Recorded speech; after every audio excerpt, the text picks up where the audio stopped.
अपने पति के साथ रहना चाहती हैं और आपका पति कह रहा है कि निकल जा यहाँ से, तुझे कभी मैं मिल नहीं सकता, और आपको आपके मायके छोड़कर आ गया है। अब आप गुहार लगा रही हैं कि मैं अपने पति के साथ रहना चाहती हूँ। अब मैं क्लियर कर देती हूँ, कई बार ऐसा होता है कि पत्नियां बहुत अच्छी होती हैं, ऐसा नहीं है सभी पत्नियों को जो है मारा पीटा जाता है, परेशान किया जाता है, लेकिन कई बार ऐसा होता है कि कई बार पत्नियों को मारा पीटा भी जाता है, लेकिन फिर भी वो अपने पति के साथ रहना चाहती है। इतनी अच्छी पत्नियां होती हैं लेकिन उनकी कद्र नहीं होती है। तो यहाँ पर अगर ऐसा आपके साथ हो रहा है कि आपने सब कुछ सहा है, मारपीट सही है, जो परेशानियां वो सही है, लेकिन फिर भी आप अपने पति को छोड़ना ही नहीं चाहती हैं और पति कह रहा है निकल जा तू मेरे घर से, और आपको धोखे से मायके छोड़ के आ गया या फिर आपको वैसे ही मायके छोड़कर आ गया और अभी कह रहा है कि मैं तुझे लेकर नहीं जाऊंगा, मैं अपने साथ नहीं रखूंगा, और आप चाहती हैं अपना घर बनाना, यानी कि तुम्हारा घर ना टूटे, इसलिए अपने पति के साथ रहना चाहती हैं। तो ऐसे में करे तो क्या करे, क्योंकि कई बार ऐसा होता है कोई रीजन ही नहीं होता है फिर भी पति छोड़ देता है। हो सकता है दूसरे के साथ अफेयर हो सकता है एक्स्ट्रा मैरिटल अफेयर हो सकता है कुछ और पर्सनल रीजन हो, लेकिन वो अपनी पत्नी को बताता भी नहीं है, लेकिन उसको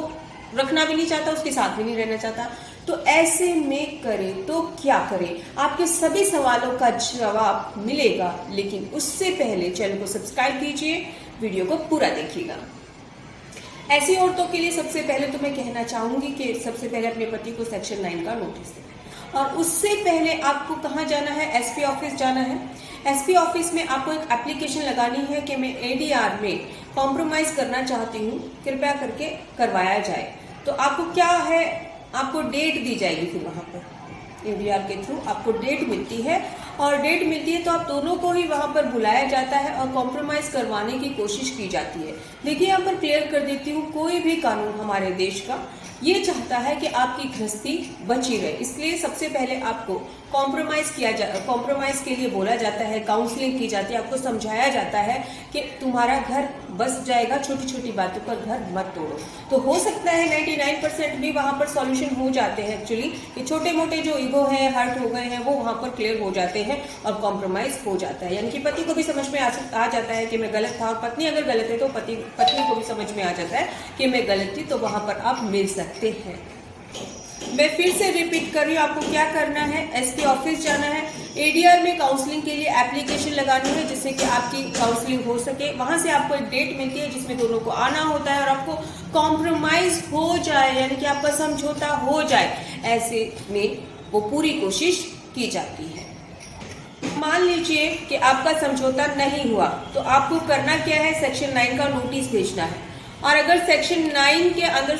समझौता हो गया, क्योंकि कई बार मान लेते हैं कि कोर्ट का नोटिस आया है तो हम चलो रख लेते हैं, ऐसा हो जाता है, नहीं होता है, एक्स पार्टी डिक्लेयर हो गया है, तो क्या करना है, तो वुमेन प्रोटेक्शन एक्ट के अंदर आप सेक्शन 19, 20, 21 के अंदर इन फ्यूचर की डिमांड कर सकते हैं कि इन फ्यूचर में मुझे ये फैसिलिटीज चाहिए, घर चाहिए, पैसे चाहिए। तो यहाँ पे एक बात क्लियर कर देती हूँ कि थोड़ा हैवी डिमांड कर दीजिएगा, क्योंकि कई बार हैवी डिमांड करने से क्या हुआ है, कई केसेस हमारे पास ऐसे आए हैं कि पत्नी ने हैवी डिमांड किया तो पति ये सोचता है कि इसको इतने पैसे तो मैं दे नहीं सकता, और इसको अगर मैं इकट्ठे कर इतने पैसे दूंगी तो इससे अच्छा मैं इसको अपने पास रख लूँ, क्योंकि हो सकता है कि मेरा जो इतना काम भी है और पर्सनल भी मैं जो हूँ डिस्ट्रैक्ट होता हूँ, या प्रॉब्लम हो गई है घर में, इकोनॉमिक कंडीशन भी प्रॉब्लमेटिक हो जाती है, क्योंकि इतना पैसा इकट्ठा करना बहुत ही प्रॉब्लम हो जाता है। तो यहाँ पर 98% पॉइंट के ऊपर आपको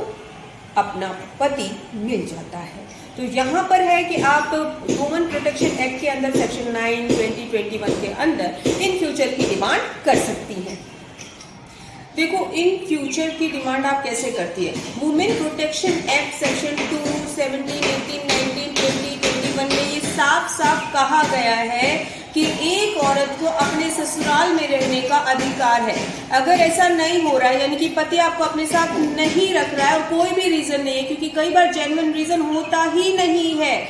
तो आपको इन फ्यूचर डिमांड करने का हक है, क्योंकि वहां पर आपका हक जो है, जो आपका राइट है, वो हार्म हो रहा है, आपको ससुराल में नहीं रख रहा है, आपका खर्चा पानी नहीं उठा रहा है, तो आपके जो अधिकार है वो हार्म हो रहे हैं, तो आप डिमांड कर सकती हैं। तो यहाँ पे क्लियर कर देती हूँ, एक बात मैं आपको बता देती हूँ कि अपने ईगो को जब आप कॉम्प्रोमाइज करने जाती हैं, तो ये केसेस, ये उन भी पतियों के लिए वीडियो है, उन पत्नियों के लिए वीडियो है जो वाकई में अपने पति या पत्नी के साथ रहना चाहते हैं, तो आप ये एक्शन ले सकते हैं। लेकिन यहाँ पर क्लियर कर देती हूँ, अपने ईगो को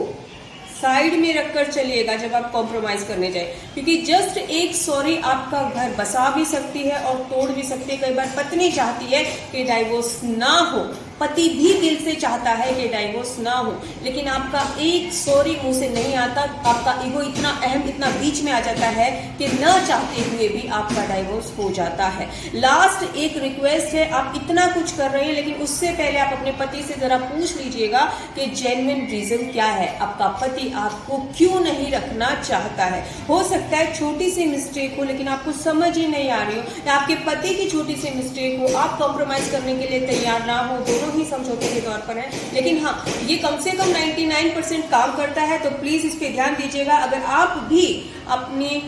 पति के घर रहना चाहती हैं तो ये स्टेप ले सकती हैं। फिर भी आपकी अगर कोई क्वारी है, आपकी कोई परेशानी है तो व्हाट्सएप नंबर पर कांटेक्ट कर हमसे अपॉइंटमेंट लेकर आप हमसे बात कर सकते हैं। धन्यवाद।